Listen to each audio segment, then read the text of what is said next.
Hello YouTube, how's everyone doing? It's Professional here. So today I wanted to make a review on the Annihilator stealth helicopter. This is a new helicopter that was added as part of the Cayo Perico heist, and this helicopter costs a total of $3,870,000, but you get it for a trade price of $2,902,000 if you complete the finale with the Annihilator stealth. So might as well complete the finale for the heist with the stealth helicopter because you get money from the heist and you also get $1 million off. So if you plan to get the helicopter, do the finale for the heist. Now anyways, moving on to the Annihilator stealth helicopter. This is a helicopter that can carry 6 people and has stealth capabilities almost identical to the Akula helicopter. It has the option of having either barrage missiles on the front of it, which fire 4 at a time, or you can have homing missiles. The homing missiles you cannot turn off. They will always be locking on. It also has machine guns similar to the Akula. But let's test out the helicopter here. Let's test it out in the speed test and see how well it does exactly. So I wanted to test the speed on this helicopter, and I decided to test it against the Akula, another stealth helicopter. And I want to thank my friend Goku for helping me record this, and I will also link his channel down below, so make sure you guys check him out. But we were doing a speed test here, basically flying just straight towards the target, and as you guys can see, the Akula got way ahead of me, and it just clearly beat me. It's clearly going faster. But how much faster is the Akula really? So I decided to do a second test. And in the second test, I decided to do a 2-second head start. So in the second part here, I get a 2-second head start. And even though I'm in the lead, get that 2-second head start, you can see the Akula catches up to me no problem. So even if you're trying to outrun an Akula and you have a massive lead on it, the Akula is eventually going to catch up to you. It's going to rapidly catch up to you. So the Akula is just overall a much more faster aircraft. But what about ascending and descending? When it comes to ascending, the same exact thing. The Akula is much faster at ascending. You can see right here it goes much high. It gains altitude much faster than the stealth Annihilator. But when it comes to descending, they're kind of evenly matched. It doesn't seem like the Akula has that much of a lead there. So when it comes to descending, they're kind of even, but when it comes to ascending and just overall top speed, the Akula is just much faster than the stealth Annihilator. Additionally, I wanted to test this helicopter against the original Annihilator just to see how it does. And the stealth Annihilator beats the Annihilator easily. It easily passes the Annihilator, can easily outrun it. Just much more faster acceleration, just much more faster top speed. Overall, it's better than the Annihilator, but we shouldn't be surprised because this is supposed to be an upgraded version of the Annihilator. Now, for the most unique feature in this helicopter, the stealth mode is the exact same as the Akula's stealth mode, and it has a unique feature that a lot of people don't know about. The Akula can also do this, by the way. But what the stealth mode basically does is it takes you off the radar. So whenever you use it, you're off the radar. Other people can't see on the map. They can still obviously find you, but one thing that a lot of people don't know with the stealth mode is that it can actually decrease the amount of cops that you get. Now, it doesn't matter on any wanted level that you get over 2 stars. When you deploy stealth mode, you immediately go down to 2 stars, even if you're in line of sight of the cops. Just take a look at this in slow motion. Look at the top right of my screen. You can see right there, clearly have a 5-star wanted level. And I activate stealth mode, what happens? It goes to 2 stars. So whenever you have a wanted level past 2 stars, you have a 3-star wanted level, 4-star, 5-star. When you activate stealth mode, it brings it down to a 2-star wanted level. And this makes it much easier to actually escape the cops. So if the cops are coming after you, you don't have a way to escape, you can just call in the stealth Annihilator or your Akula, get into it, you can decrease your wanted level to 2 stars, and then you can fly away somewhere where helicopters can't get you. Because helicopters, police helicopters, only spawn at 3 stars. So that is useful there. However, though, the stealth feature has something that I really don't like about it. And the Akula suffers from the same problem as well. And that is that it does not hide you from the orbital cannon. Now, I was ranting about this in my RO86 review, and I'm kind of pissed off about this. What is the point of the stealth mode if there is something that can always find you, namely the orbital cannon? The stealth mode hides you from pretty much everything else in the game. Whenever you use off the radar or ghost organization, you don't appear on the orbital cannon. But why is it that when you activate stealth mode on a stealth helicopter, you still get found by the orbital cannon? That doesn't make much sense to me. They need to change that, and I hate the orbital cannon. I despise using it. My friend here let me blow him up. But this is just to show you guys that even when you use the stealth mode, you're not completely hidden. So what about the weapons on this helicopter? How are they? The helicopter comes with standard machine guns, and these aren't explosive. These are pretty much the exact same thing as the Akula's machine guns. So I wanted to see how they handle against vehicles. Now on the ground, these will be useless. Just use missiles on blowing up enemies on the ground. You're not really going to hit anything with these machine guns on the ground. But as for air targets, they can be somewhat useful. Now I found this Cuban civilian plane flying around, and I decided to actually shoot it down just to see how long it would take me. And as you guys see, I'm actually fast forwarding this clip. It actually took me a decent amount of time just to shoot down this one plane. However, though, these machine guns can be somewhat helpful at shooting down helicopters. Now, if you're using homing missiles, sometimes homing missiles can have a hard time hitting helicopters because they're so agile in this game. But machine guns, if you hit them especially in the right spot, you can shoot out the driver or possibly cause the helicopter to spin out or blow it up pretty quickly. So machine guns, you can use it for shooting down other helicopters. Just if you got into a dogfight with another helicopter in this game, you would probably get blown up before you shot it down with the machine guns because this helicopter is not as agile as some other smaller helicopters. Now what about the other weapons? Here we have the barrage missiles. Now the barrage missiles, I want to test this out at Headhunter against stationary targets and moving targets to see how effective barrage is. Barrage fires 4 missiles, versus in other vehicles like the Apache, which the Apache actually fires 6 missiles at a time. The missiles are unlimited, but they're on a cooldown, a few seconds each time you fire it. And as you guys can see right here, I didn't have a problem blowing up the targets. I did blow them up, but in order to use barrage effectively, you got to get pretty close to the target. And so that opens you up to a lot of enemy fire. And my helicopter got shot up a decent amount here. So I managed to hit the Headhunter armored car, and when I hit it, they all had to get out, and then I blew them up, but they shot the helicopter pretty well. I blew up the other stationary targets.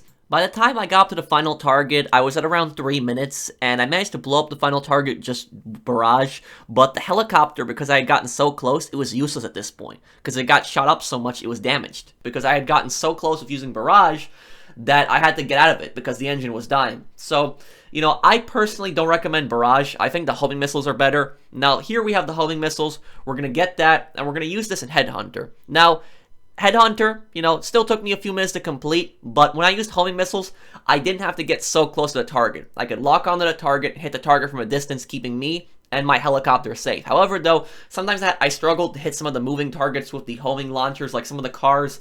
They would dodge a lot of the missiles, they would get away from me, but you can just keep spamming this. So the homing missiles are, you know, infinite. Just keep spamming them. They don't have a cooldown at all. You can just keep spamming them constantly. However, though, the thing about the homing missiles, and this is one thing I don't like, is that they're always lock on. Now, this is the same thing as the Akula, which leads me to believe that Rockstar just basically copy and pasted parts of the Akula onto the stealth Annihilator. Because in the Akula, it's the exact same thing, where you had the barrage, and then you had the homing missiles. And with the homing missiles, you could not turn the homing off. You had to have it on at all times. And some people might ask, well, why would you want to turn homing off? I would want to turn homing off because then I could actually hit something manually. And this could actually be better than homing missiles, because homing missiles, you just fire it at once, where here I could just keep spamming missiles at a target until I hit it. So I'd much rather have that, be able to turn manual aim on the missiles. Unfortunately, that's not the case. But there is another thing that really pisses me off with this helicopter, and a lot of other aircraft and even ground vehicles. They suffer from the exact same problem, and Rockstar needs to seriously change this for the future, because this is really annoying. When you swap out weapons, let's say that you want the barrage, and then you get the homing missiles. Then you decide, I want to try the barrage again. Well, guess what? Even though you already purchased the barrage beforehand, you got to purchase it a second time. And you got to keep rebuying it each time you want to swap out. How stupid is that? So when you leave the hangar, you buy, for instance, homing missiles, then you want barrage, you fly back in the hangar, you got to buy it again?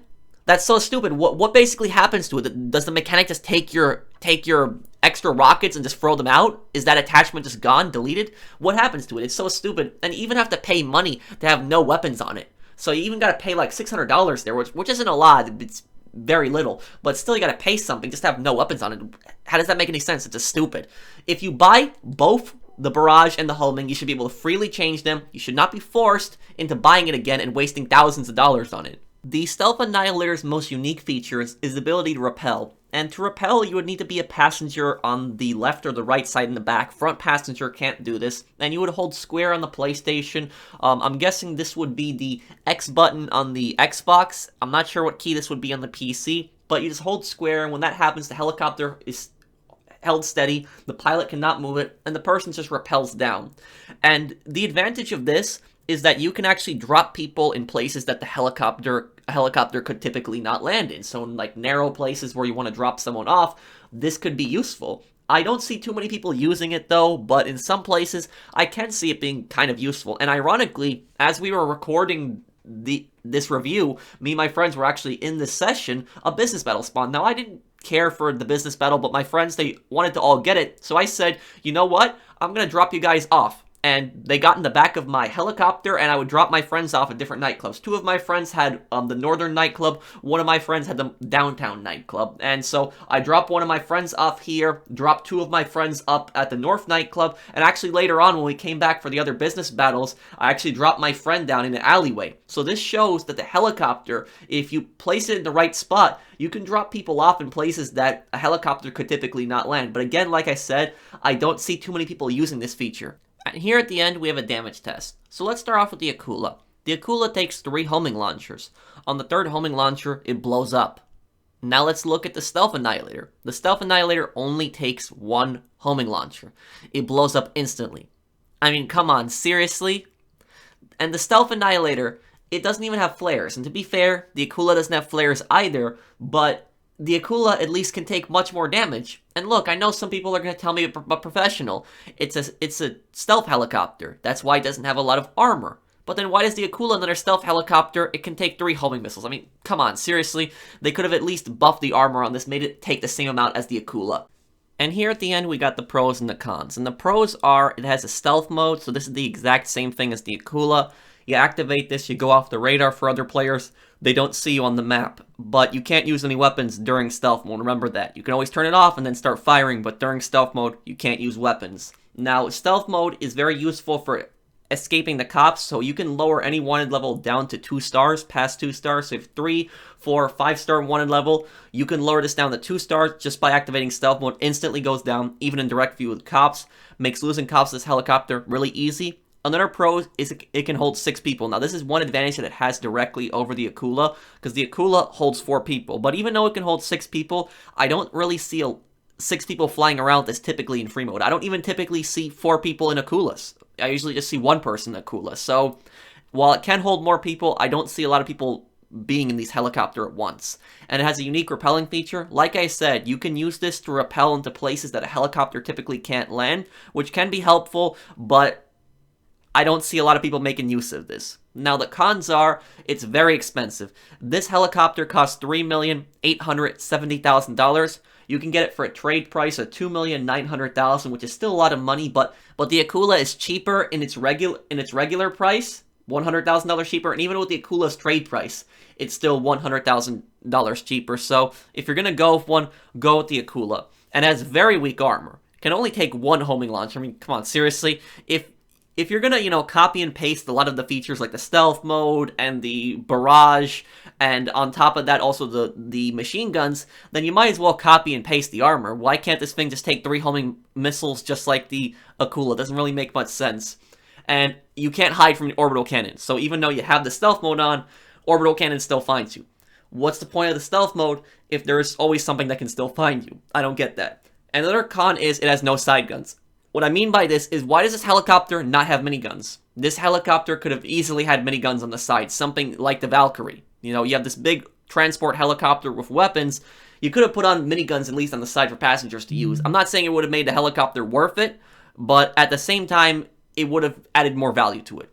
And you gotta pay to switch guns. Like I said, if you buy Barrage, you want homing missiles, and then you go back to Barrage, you gotta pay each time you go back into the hangar to switch it, which is just stupid. If you pay for one of the weapons, you should keep the weapon permanently, and it should just be free to switch. But other than that, that's that for this helicopter. I think this helicopter is going to disappoint a lot of people. If you really like aviation, I guess get it. It does have the unique rappelling feature, which I can see people making movies with this, so people could definitely, do role-playing with this helicopter, kind of record, maybe Special Forces movies, use it for some type of other, recording projects, but I don't really see it having any kind of real tactical use in free mode. But let me know what you guys think down below. If you guys enjoyed the video, drop a like. And if you're new to my channel, you might subscribe. I'll see you in the next one. Take care, everyone.